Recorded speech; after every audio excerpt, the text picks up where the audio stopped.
Eu levei muito tempo para compreender por que a extrema-direita transnacional tem esse culto a Israel e Jerusalém.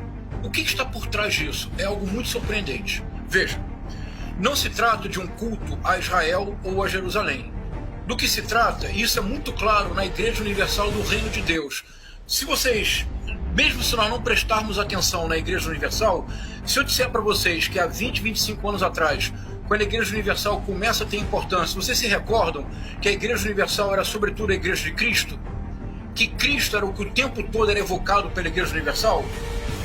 E se eu lhes disser que nos últimos 15 anos há uma modificação teológica fundamental nas igrejas neopentecostais que começou nos Estados Unidos e que foi importado? É a chamada teologia do domínio, não mais a teologia da prosperidade, que é o princípio dessas igrejas neopentecostais, mas a teologia do domínio.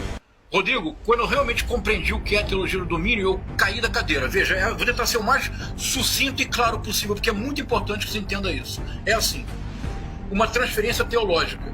As igrejas neopentecostais não mais são igrejas de Cristo, porque Cristo já era contraditório com a teologia da prosperidade, mas com a teologia do domínio, que é uma teologia do domínio político e da imposição violenta da própria fé e do próprio Deus sobre todo aquele que pensa de forma diversa. Então, vejam o que acontece hoje nas igrejas neopentecostais. Verdadeiro Deus, verdadeira religião. Há uma transferência radical do Novo para o Velho Testamento. Mas no Velho Testamento não é Moisés, o sábio que conduz o povo no deserto para a libertação. Não é Jó, aquele que aprende com o sofrimento a amar ainda mais o seu Deus. Não é José, aquele que perdoa os irmãos. Não é Salomão, o Senhor da Justiça, capaz de dirimir questões impossíveis, usando o bom senso e buscando sempre a justiça. É o Deus para da fúria, a extrema-direita, é isso. William, para a extrema-direita transnacional, o modelo que você verá, Rodrigo, Netanyahu, Trump, Bolsonaro, Javier Milei, o modelo é Davi. Mas não o Davi, aquele que derrota Golias, usando a astúcia e não a força. É o Davi senhor de exército. É o Davi senhor do império. É o Davi aquele que uma vez, observando uma mulher no seu banho de purificação, por ela se encanta. A possui, a violenta. Betsabá, Batsheva, Betsabé, como se quiser pronunciar.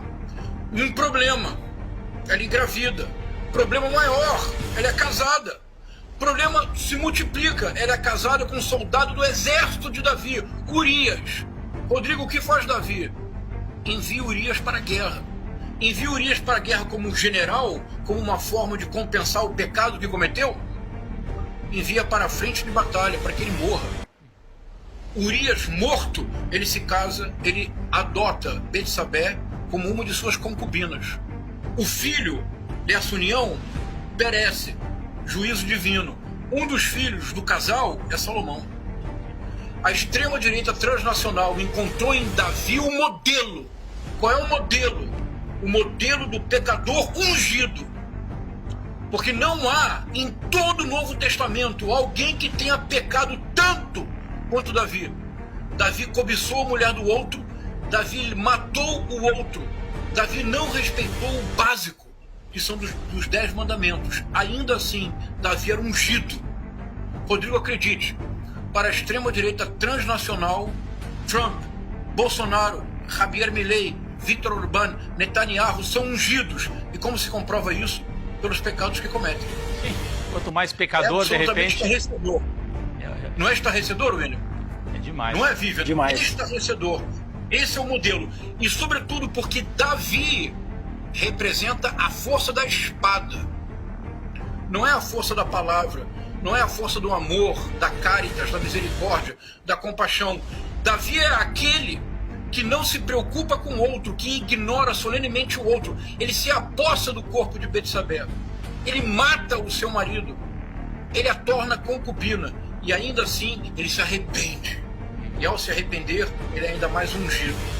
Então, a extrema-direita transnacional retorna a Israel, não o Israel dos profetas, não o Israel de Messias, não o Israel de Abraão, não o Israel do misericordioso José. A famosa história do José, que é entregue pelos irmãos e que depois, tendo a chance de se vingar dos irmãos, perdoa todos os irmãos, numa espécie de imagem futura de Cristo. A extrema-direita se reúne a Jerusalém e a Israel, mas é preciso dizê-lo, sobretudo a Davi.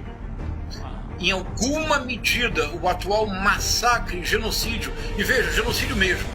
O Tribunal Internacional Penal de Haia tem um estatuto, que é o Estatuto de Roma. O artigo número 6 é o artigo que define genocídio. 5 práticas são definidas como genocídio. Todas estão em curso no atual massacre realizado contra os palestinos em Gaza.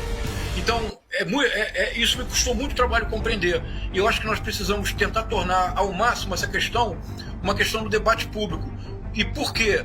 Porque com esta concepção de política, a única possibilidade é a retórica do ódio, é a desumanização do outro, é a repetição de massacres, seja simbólicos, seja massacres físicos, como os que estamos assistindo agora. Não é uma questão simples, porque essa articulação da extrema-direita é transnacional. Por isso, Milei, Bolsonaro, Orbán, Trump, todos queriam, alguns fizeram, outros tentaram transferir a embaixada para Jerusalém, mas, sobretudo, todos seguem este modelo.